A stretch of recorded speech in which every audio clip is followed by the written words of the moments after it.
it's a 24/7 job, I think, like F&B business is not easy. Finding the right talent, your food, having a consistency in place, your food costs in place, getting the right supplier in place, and then most importantly, I think once you establish the right SOP, the right key team of people, that's when it can succeed. Yeah, but again, F&B is not something you can blink your eyes for 1 second, because eventually, once you get in your comfort zone, the consistency is going to drop or quality is going to drop. So you have to always be on your toes. I would say consistency.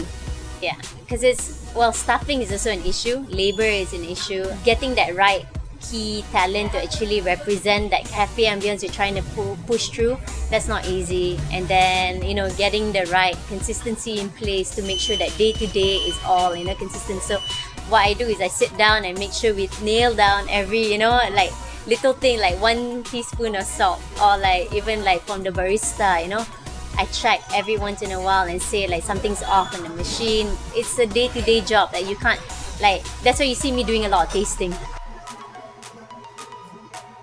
Yeah, so I think once I try it and I see like, maybe it's a gap and the market here loves it, and then, it's all about just trial and error. So sometimes what we do, we don't introduce it in the menu first. We introduce it as special, and then when the order hit a certain amount, then we know it's good, it goes in the menu. Yeah. Concept is also very, very important. Ambience is very important. Everyone, actually not, the social media plays a big role, because what they see is not just in Malaysia. They see what's outside, they see what's in Hong Kong, in Singapore, and they're like, I want to go here, and I want, they want the same ambience here. So they want the same concept. But not everyone is privileged to travel and experience all of those. So what I do is I try to bring the same here, and I think that's what everyone is trying to do as well in the F&B, business. Yeah. We started Bubblegum 2008, so that's one of our first, as our baby. And then we have Morelli's as well, the gelato, because I was obsessed with that brand when I was studying in the UK. And then eventually we realized that, we have to keep up with the market and let's try something new. And I'm one that, I love bread, I love pastries. You see me doing a lot of that, and I don't eat dinner because I'm a bread and pastry kind of person. So that's when it hit me like, you know what? I want to do a pastry joint, like how you get in Europe. I wanted to do something like that here. So that's how Dotties came around. And then we decided, people appreciate now the quality of food. People appreciate concept and design. So that's how Boulevard as well came into place. Yeah. So Dotties is more like your neighborhood kind of, pastry, coffee go-to place. Boulevard is one of your, those New York kind of, Balthazar concept. Yeah. Wow, I think it does play a lot of role, because until today we haven't done the launch of Dotties, for instance, because just with like social media, the crowd is so overwhelming that we haven't gotten the time to actually just really launch it. And now I feel like, okay, it's a bit too late to launch Dotties, but I think that's how big of a role it does play, because even for Boulevard as well, I think people get the idea, like whenever I Instagram something, they think it's already for something new, or like something else is coming up into the menu even before it's in the menu. And what people do nowadays as well, they don't really look at the menu. They're like, okay, I saw from my phone, I'm like, I want what they're having. Yeah, so I think it's important. Yeah.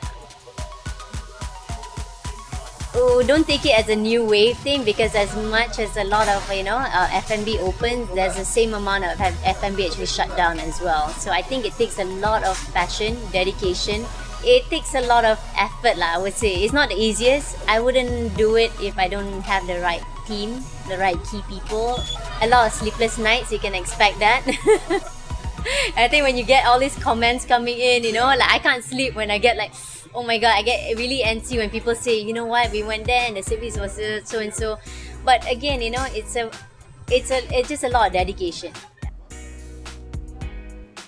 Have a online local beauty mecca some sort, where you have all your local products, local beauty products, from cosmetics to personal care to fragrance, and then we'll have all these beauty boxes that you can actually customize, just like how we do olden days. You go to Parkson and you select a couple, but this is all online driven, because I think the potential of local products is there, and we've tried some, and they're really, really good, and not many foreign products actually work for our skin, which is why we tend to rely a lot of like on Korean, on all these nearer to Asian countries. Yeah, so I think that's when we saw like the demand is there, and that our product is equally as good, and something we want to even push outside of Malaysia. Yeah.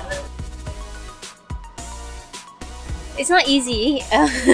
Again, we did a lot of business development studies. We studied the market, we studied the demand on local products, and there's actually a lot of them who has really good product, and they're just selling via Instagram, and they're like, some is equally as good as a branded good, or some is even better.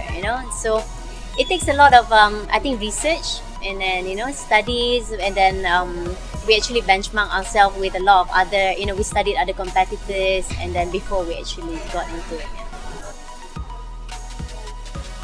Something I want to venture in from beauty, but again, it takes a lot of effort. I'm not going to be one that just come in and then just do it for the sake of it. I like to see where is the gap in the market, what people want, and then again, getting the right product in place takes some time and research.